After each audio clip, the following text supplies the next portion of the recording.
रेखा गुप्ता ईश्वर की शपथ लेती हूँ कि मैं विधि द्वारा स्थापित भारत के संविधान के प्रति सच्ची श्रद्धा और निष्ठा रखूंगी। दिल्ली के शालीमार बाग से पहली बार विधायक बनी रेखा गुप्ता दिल्ली की सीएम बन गई हैं। उन्होंने आज रामलीला मैदान में पद और गोपनीयता की शपथ ली। कार्यक्रम में पीएम मोदी, अमित शाह के अलावा बीजेपी शासित राज्यों के सीएम, डिप्टी सीएम भी मौजूद रहे। रेखा गुप्ता के अलावा 6 मंत्रियों ने भी शपथ ली। इसमें अरविंद केजरीवाल को हराने वाले परवेश वर्मा, आशीष सूद, मनजिंदर सिंह सिरसा, रविंद्र इंद्राज सिंह, कपिल मिश्रा और पंकज कुमार सिंह भी शामिल हैं। बीजेपी विधायक दल की बैठक में 19 फरवरी को रेखा गुप्ता को विधायक दल का नेता चुना गया था। दिल्ली का मुख्यमंत्री रेखा गुप्ता को बनाने के लिए आरएसएस ने उनका नाम आगे बढ़ाया था और पार्टी ने उस पर मुहर लगा दी। दिल्ली के मुख्यमंत्री चुने जाने के बाद से ही रेखा गुप्ता सुर्खियों में हैं। राजनीतिक समीकरणों के साथ साथ इसमें भी लोगों की दिलचस्पी जगी है कि रेखा गुप्ता की आर्थिक पृष्ठभूमि क्या है, क्या वो मध्यम वर्ग से आती हैं या काफी एलीट क्लास की महिला हैं। लोग उनके साथ साथ उनके परिवार के बारे में भी जानना चाहते हैं। आइए हम आपको भी उनके परिवार के बारे में बताते हैं। तो सबसे पहले आपको बता दें कि रेखा गुप्ता तो राजनीति में है, लेकिन उनके परिवार के किसी भी अन्य सदस्य का राजनीति से कोई लेना देना नहीं। रेखा गुप्ता मूल रूप से हरियाणा के जिंद जिले के नंदगढ़ गांव की रहने वाली हैं। उनके पिता की नौकरी दिल्ली में लगने के बाद उनका परिवार दिल्ली आ गया था। रेखा गुप्ता ने अपनी स्कूली शिक्षा से लेकर स्नातक तक की पढ़ाई दिल्ली में ही की है। उनकी शादी 1998 में मनीष गुप्ता से हुई थी। रेखा गुप्ता के पति मनीष गुप्ता कारोबारी हैं और वे इंश्योरेंस से जुड़ा बिजनेस चलाते हैं। मनीष गुप्ता राजनीति में सक्रिय नहीं हैं, लेकिन रेखा गुप्ता के राजनीतिक सफर में वे पूरा सहयोग देते हैं। पत्नी के सीएम बनने पर मनीष गुप्ता काफी खुश हैं। राजनीति में रहकर घर परिवार के साथ रेखा गुप्ता कैसे सामंजस्य बिठाती हैं, ये उनके पति से ही सुनिए। बताइए, यहाँ तक का जो सफर था कितना मुश्किलों से भरा था। आप लगातार उनके साथ थे, आपको उनका लगातार साथ मिला, पूरा परिवार उनके साथ था, कितना मुश्किलों से भरा। नहीं, पॉलिटिक्स में तो उतार चढ़ाव और हर प्रकार का समय एडजस्टमेंट, टाइम मैनेजमेंट करके हम आगे बढ़ते हैं। ऐसा सोचा नहीं था कि कुछ लोग मुंह पे बोलते थे तो कहते हैं ऐसा सोचा नहीं था कि कभी इस पोस्ट पे आएंगे। भगवान ने मतलब ऐसा कुछ कर दिया कि चमत्कार ही जैसे, बिल्कुल इसको हम अनबिलीवेबल फैक्ट है। तो कब आता दिन आता या नहीं आता कभी सोचा ही नहीं था, कहने का मतलब है। यहाँ तक तो सोचते थे कि राजनीति में जितना आगे बढ़े, जब इस फील्ड में है तो जितना आगे बढ़े उतना अच्छा है, लेकिन सीधा पार्टी हमें टॉप पे ही बिठा देगी और इतना भरोसा करेगी रेखा जी पे, तो ये हमारे लिए बहुत ही सम्मान की बात है। कल किस समय इस बारे में आपको पता चला? हाँ, सबको एक साथ पता लगा शाम को मीडिया से। तो मीडिया से ही पता लगा क्योंकि रेखा जी से बात तक नहीं हो पाई उस समय। इन लोगों का फोन वोन सब स्विच ऑफ था, तो विधायक दल की बैठक थी तो टीवी में ही आया तब पता लगा। तो जो शेड्यूल रहता था वो किस तरह से मैनेज कर पाती थी सारी चीजों को? परिवार भी है साथ में, राजनीति, दोनों को संभालना। नहीं, टाइमिंग तो काफी समय से हमें ये आइडिया शेड्यूल हो गया था कि भाई हम राजनीति करते हैं तो इस तरीके से सुबह लेडीज होने के नाते ये सुबह 9-10 बजे तक घर पे होती हैं, तो 10 बजे तक जब तक तैयार होती है, नाश्ता कर रही होती है, तब तक साथ साथ में पब्लिक डीलिंग कर लेती हैं। इस तरह से इनका सुबह सुबह का शेड्यूल रहता है। और उसके बाद में हम ये दोपहर भर के जो कार्यक्रम अपने प्रदेश के जो बीच में राउंड लगाने ब्लॉक्स के अंदर वो रहते हैं।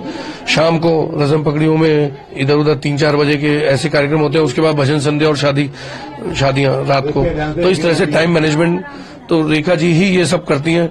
मैं तो सिर्फ जो है घर पर ही उनका असिस्टेंस करता हूँ। बच्चों से बात हुई? हाँ, बच्चों से बात हुई। बच्चे आ रहे हैं और पहुंचेंगे जो है। अच्छा, शपथ लेने के बाद कुछ रेखा जी ने सोचा है कि ये काम जो है दिल्ली की जनता के लिए सबसे पहले करिए? हाँ, वो रेखा जी बताएंगे। आप क्या कहेंगे? हाँ, नहीं, हम बहुत बड़ा मुद्दा रहा है। हाँ, महिला सुरक्षा भी रहा है। हाँ, बिल्कुल 100% रहा है। ये महिला करके ही ये इनको एडवांटेज मिला है। तो ये हर हालत में सबसे पहले महिलाओं वाला इशू मोदी जी का विजन है, उसको देखेंगी ही देखेंगी, 100% देखेंगी। रेखा गुप्ता और मनीष गुप्ता के 2 बच्चे हैं, एक बेटा और एक बेटी। बेटे का नाम निकुंज गुप्ता है और बेटी का नाम हर्षिता है। बेटी हर्षिता गुप्ता पिता के कारोबार में मदद करती है, जबकि बेटा अभी पढ़ाई कर रहा है। मां के सीएम चुने जाने पर बेटा निकुंज भी बेहद प्रफुल्लित है। हमें और काफ़ी खुशी हुई, स्पेशली एमएलए बनने के बाद, पिछले टर्म ईयर में काउंसलर बनने के बाद। तो हम सब काफ़ी खुश हैं कि ये मौका मिला, पार्टी ने ये मौका दिया और पार्टी भी बहुत खुश है और ज़रूर मम्मी बहुत अच्छे से ये रोल करेगी, तो हम कॉन्फिडेंट हैं।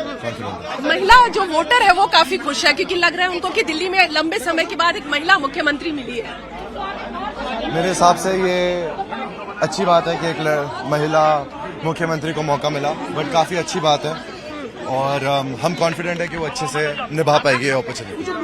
रेखा ने छात्र राजनीति से करियर की शुरुआत की, 2 बार का विधायक का चुनाव हार चुकी हैं, पहली बार शालीमार बाग से विधायक चुनी गई।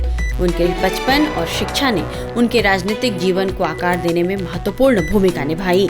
उनका छात्र राजनीति से जुड़ाव विश्वविद्यालय के दिनों से ही शुरू हुआ, जिसने आगे चलकर उन्हें राजनीति में ऊंचाई तक पहुंचाया। रेखा गुप्ता के सीएम चुने जाने पर महिलाओं ने क्या कहा है, अब हम ये आपको बताते हैं। रामलीला मैदान में दिल्ली की महिलाओं से बातचीत की हमारे संवाददाता हिमांशु तिवारी ने। जी नमस्कार, क्या नाम है आपका? मोनिका सिंगल। कहाँ से हैं आप? रोहिणी से।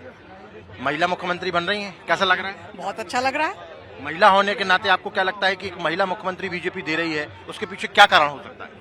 देखिए, रेखा गुप्ता जी को मैं पर्सनली भी जानती हूँ, वो एक कर्मठ कार्यकर्ता है, आरएसएस की मेंबर हैं और मोदी जी बहुत दूरदर्शी हैं, तो उन्होंने आगे का कुछ अच्छा सोचा होगा उनको लेकर कि तो इसीलिए उनको मुख्यमंत्री बनाया। महिला मुख्यमंत्री के पीछे क्या कारण लगता है आपको? मुझे लगता है नारी को अगर आप ओवरऑल ही देखें तो वो चहु दिशा में विकास करने योग्य है। अगर एक गांव की नॉर्मल महिला भी आप देखो तो वो हर दिशा में विकास करने का सक्षमता रखती है, वो चाहे घर परिवार हो चाहे बाहर हो। उसी तरह से हमें उन्होंने नारी को चुना है कि नारी एक माँ के साथ साथ एक चहु दिशा में विकास के लिए दूरंदेशी से सोच सकती है। दिल्ली की जितनी भी महिलाएं हैं उनमें खुशी की लहर है। बहुत खुशी है कि बस कुछ बोल भी नहीं सकते जी, क्योंकि एक महिला हमसे ही वो निकली हुई है और नारी नारायणी होती है, उसमें वो घर भी संभालती है, देश भी संभालती है, परिवार भी संभालती है। सबको इतनी खुशी हो रही है कि बस कुछ बोल नहीं सकते जी। बिल्कुल, तो यहाँ पर आप देखिए धीरे धीरे करके यहाँ पर जो तमाम महिलाएं। नमस्कार जी, क्या नाम है आपका? सीमा यादव। कहाँ से आप? मैं रोहिणी, दिल्ली रोहिणी। महिला मुख्यमंत्री बनाया है जी। क्या उद्देश्य होगा मन में?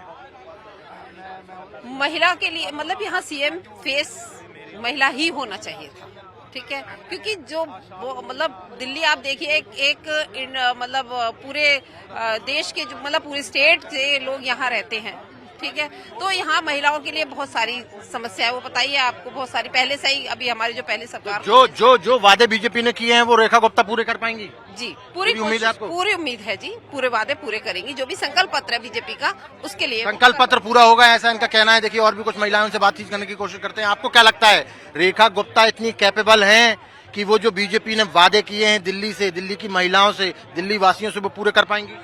श्रीमती रेखा गुप्ता जी हमारे बीच से निकल के गई हैं, हम महिला मोर्चे से हैं और हमें पूरी गारंटी है और हम सब बहनें उनके साथ हैं, तो क्यों नहीं वो पूरा करेंगी? पूरा कर लेंगी वादे? कर लेंगी, पूरे करेंगी, सारे वादे पूरा करेंगी। सारे वादे क्यों रेखा गुप्ता जी को क्यों बनाया? क्यों? क्योंकि मतलब महिला को ही क्यों बनाया? ये भाजपा है, ये नीचे से कार्यकर्ता को उठा के कहाँ बिठाल दे इसका रातों रात पता नहीं होता। क्या कहना चाहेंगी रेखा गुप्ता जी, क्या पूरे वादे फुलफिल कर पाएंगी? इतनी कैपेबल है वो? बिल्कुल कर पाएंगी, क्योंकि पहले भी महिलाएं अपने आप को साबित कर चुकी हैं और रेखा गुप्ता जी इस वाले कसौटी पे भी पूरी खरी उतरेंगी। और महिलाओं को सिर्फ इसलिए बनाया है क्योंकि मोदी जी महिलाओं को सशक्तिकरण करना चाहते हैं। क्या आपको क्या लगता है महिलाओं के सशक्तिकरण के लिए बनाया है या कुछ और उद्देश्य? कोई उद्देश्य नहीं है, महिलाओं को आगे बढ़ाया है, क्योंकि भारतीय जनता पार्टी इतनी बड़ी जीत से विजयी हुई है और सारा सहरा जो है बहनों के सिर पर बंधा है, इसलिए बहनों का चेहरा सामने लेकर आए हैं और सारी बहनें बहुत खुश है कि एक बहन को सीएम बनाया है, वो बहुत उत्साहित है।